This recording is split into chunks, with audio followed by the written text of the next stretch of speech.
పత్రికా విలేకరులకి, electronic media వాళ్ళందరూ కూడా, ప్రింట్ మీడియా వాళ్ళందరూ కూడా నా హృదయపూర్వక ధన్యవాదాలు.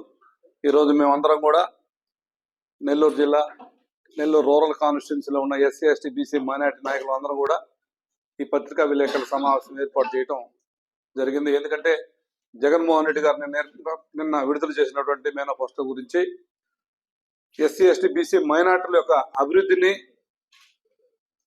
వారి యొక్క భవిష్యత్తును దృష్టిలో పెట్టుకొని వారు నిన్న వదిలినటువంటి మేనిఫెస్టో గురించి మేము అందరం కూడా, ప్రతి ఒక్కరం కూడా సంతోషిస్తూ, హర్షం ప్రకటిస్తూ జగన్మోహన్ రెడ్డి గారికి హృదయపూర్వక ధన్యవాదాలు తెలుపుకుంటున్నాం. ముఖ్యంగా ఎందుకంటే ఈ రాష్ట్రంలో మాట తప్పని, మడివె తిప్పనటువంటి నాయకుడు ఏదన్నా ఉన్నాడంటే అది జగన్మోహన్ రెడ్డి.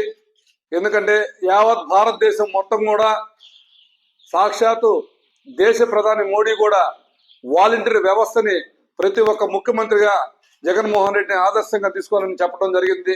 అంటే ఆ వాలంటీర్ వ్యవస్థ ఎంత గొప్పగా ప్రజల్లోకి తీసుకుపోయి ప్రభుత్వ సంక్షేమ పథకాలన్నీ కూడా నేరుగా ప్రజల ఇంటి వద్దకు చేర్చినటువంటి ఘనత ముఖ్యమంత్రి జగన్మోహన్ రెడ్డికి దక్కింది. సంపాదిస్తున్నటువంటి ఏదన్నా ఉందంటే ఈ జిల్లాలో మహిళలందరూ కూడా అది ఆదాల ప్రభాకర్ రెడ్డి కొన్ని నియోజకవర్గాల్లో, ఆయన పనిచేసిన నియోజకవర్గాల్లో ఆదాల ప్రభాకర్ ఏర్పాటు చేసినటువంటి ఆదాల ట్రస్ట్ తరఫున జరిగింది. అదేవిధంగా మీరు ఎక్కడ చూసినా ఇప్పుడు చూస్తున్నారు, రూరల్లో ఆదాల ఎమ్మ బిందు గారు, ఆదాల ప్రభాకర్ రెడ్డి గారు, డాక్టర్ గారు పోతుంటే మంచి స్పందన ఆమెకి. ఎక్కడ చూసినా కూడా, అమ్మ మీ నాన్న బాగా పనిచేశాడు, అమ్మ మీ నాన్న వేసిన రోడ్డు ఇది, అమ్మ మీ నాన్న కట్టించినది ఇది, ఎక్కడ చూసినా కూడా చెప్పడం కూడా మా అందరూ కూడా, రూరల్ ఉండే నాయకులందరూ కూడా మాకు మంచి సంతోషాన్ని, ఊపిని ఈ ఎన్నికల్లో ఇచ్చినందుకు ఆమెకు కూడా మేము మా యొక్క ఎస్సీ, ఎస్టీ, బీసీ మహిళలందరి తరఫున ధన్యవాదాలు తెలుపుకుంటున్నాం. ఆమె పనిచేస్తున్న విధానానికి మేమందరం కూడా చాలా సంతోషిస్తున్నాం. వారి తండ్రి తరఫున ఆమె ప్రచారం చేయడం చాలా ఆనందించదగ్గ విషయం కాబట్టి మేమందరం కూడా మరొకసారి ఆమెకి హర్షం వ్యక్తం చేస్తూ, ముఖ్యంగా ఇక్కడ మీరందరూ కూడా మనం రాష్ట్రంలో కేవలం జగన్మోహన్ రెడ్డి గారు తప్ప ఈ రాష్ట్రాన్ని ఏదే ముఖ్యమంత్రి ఎవరు వచ్చినా కూడా అజెండాలు మోసుకోవడం తప్ప ఒక ఏకైక అజెండా జగన్మోహన్ రెడ్డి, పేదల అజెండా జగన్మోహన్ రెడ్డి. కాబట్టి ప్రతి పేదోడు ఈరోజు ఎస్సీల్లో మాలా మాదిగులందరం కూడా మేము జగన్మోహన్ రెడ్డి వెనకాల ఉన్నాం, మైనార్టీస్ అంతా కూడా జగన్మోహన్ రెడ్డి వెనకాల ఉన్నారు, బీసీలందరూ కూడా జగన్మోహన్ రెడ్డి వెనకాల ఉన్నారు, అనేక ఎస్టీలందరూ కూడా జగన్మోహన్ రెడ్డి వెనకాలే ఉన్నారు. ప్రతి పేదవాళ్ళందరూ కూడా ఈరోజు జగన్మోహన్ రెడ్డి నాయకత్వాన్ని బలపరిచేదానికి సిద్ధంగా ఉన్నారు. ముఖ్యంగా అదేవిధంగా పార్లమెంట్కి వస్తే మీరందరూ ఆలోచించాలి. 14 సంవత్సరాలు జగన్మోహన్ రెడ్డి రాజకీయాల్లోకి వస్తే 14 సంవత్సరాల్లో జగన్మోహన్ రెడ్డి వెనకాల ఉండి ప్రతి అక్షరాన్ని వెనకాల అమృతాన్ని లాగా రుద్దిన ప్రతి విషయాన్ని ప్రతిదీ తయారు చేసినటువంటి వ్యక్తి విజయసాయిరెడ్డి గారు. మరి విజయసాయిరెడ్డి గారు ప్రతి దాంట్లో కూడా ఈరోజు సంక్షేమ పథకాలు అయితేనేమి, ప్రభుత్వ విధానాలు అయితేనేమి, ప్రభుత్వం చేసినటువంటి అనేక సంక్షేమ పథకాలన్నింటిలో కూడా విజయసాయిరెడ్డి ప్రతి క్షణం జగన్మోహన్ వెనకాలే ఉండి తయారు చేసినటువంటి మేనిఫెస్టోలు ఎన్నో ఉన్నాయి. కాబట్టి మీరందరూ చూశారు. అటువంటి విజయసాయిరెడ్డి గారిని ఈరోజు మన నెల్లూరు జిల్లాకు పార్లమెంట్కి రప్పించుకోవడం మనం అదృష్టంగా భావించాలి. ఎందుకంటే ఒక ప్రణాళిక, ఒక వ్యూహకర్త కాబట్టి అటువంటి నాయకుడు మనకు నెల్లూరు పార్లమెంట్ ఎంపీగా అయితే ఈ యొక్క నెల్లూరు ఎంపీ యొక్క స్వరూపం మారిపోతుంది. ఎందుకంటే ఇప్పుడు పోర్ట్ ఉంది, ఆయిల్ ఫినిషర్లు ఉన్నాయి, అదేవిధంగా ఇండస్ట్రీస్ అన్ని కూడా డెవలప్ అయి ఉన్నాయి, విద్యుత్ ప్రాజెక్టు డెవలప్ అయ్యాయి. కాబట్టి ఇంకా విజయసాయిరెడ్డి లాంటి వాళ్ళు మేధావులు ఉంటే ఇంకా బ్రహ్మాండంగా పరిశ్రమలు వచ్చి ఎంతో అభివృద్ధి జరుగుతుందని కూడా మేమందరం కూడా ఆశాభావం వ్యక్తం చేస్తూ, అటువంటి నాయకుడిని కూడా మీరందరూ కూడా ఆశీర్వదించండి.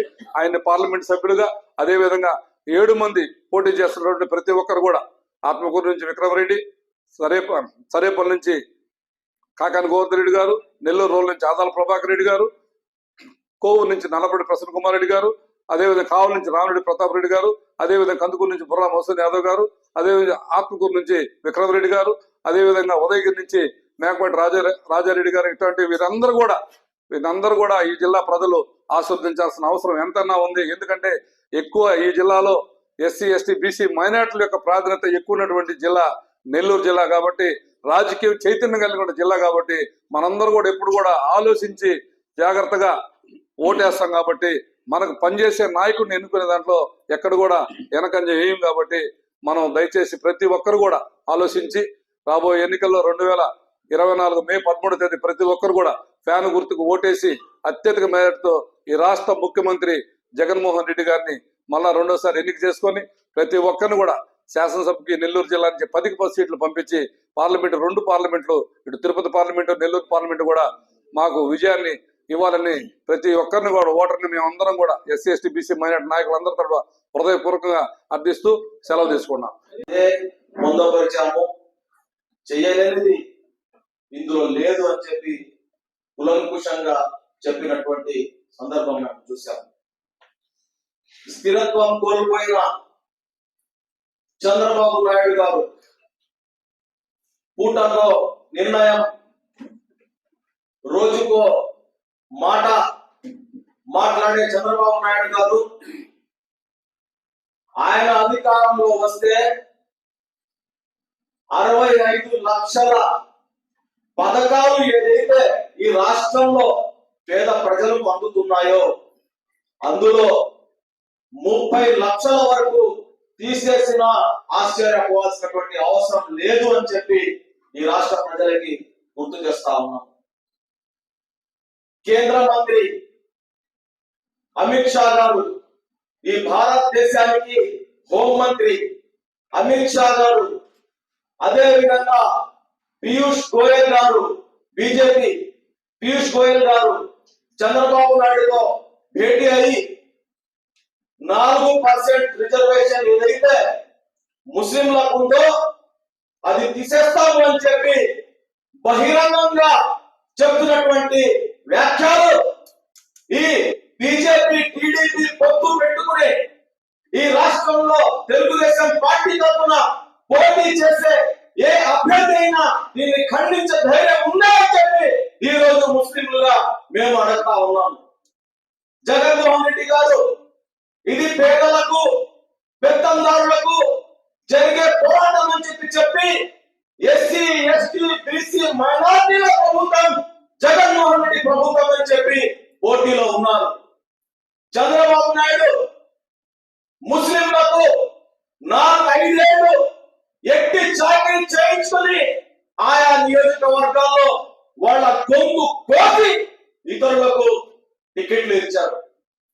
జగన్మోహన్ రెడ్డి గారు ఒక సామాన్యుడు నెల్లూరు నగరంలో మొహమ్మద్ ఖలీల్ కి టికెట్ ఇచ్చి నేను ఇచ్చిన మాట మీదనే ఉంటాను అని చెప్పి ఆయన చెప్తే ఒక పెద్దారెడ్డి గారు నేను పార్టీ వదిలేస్తాను, ఒక ముస్లిం కి టికెట్ ఇచ్చారు కాబట్టి నేను పార్టీ వదిలేసి వెళ్ళిపోతాను అంటే మీరు వెళ్ళిపోయినా పర్వాలేదు, నేను ఇచ్చిన మాటని కట్టుబడి ఉంటాను అని చెప్పి చెప్పిన మొదటి జగన్మోహన్ రెడ్డి ఈరోజు.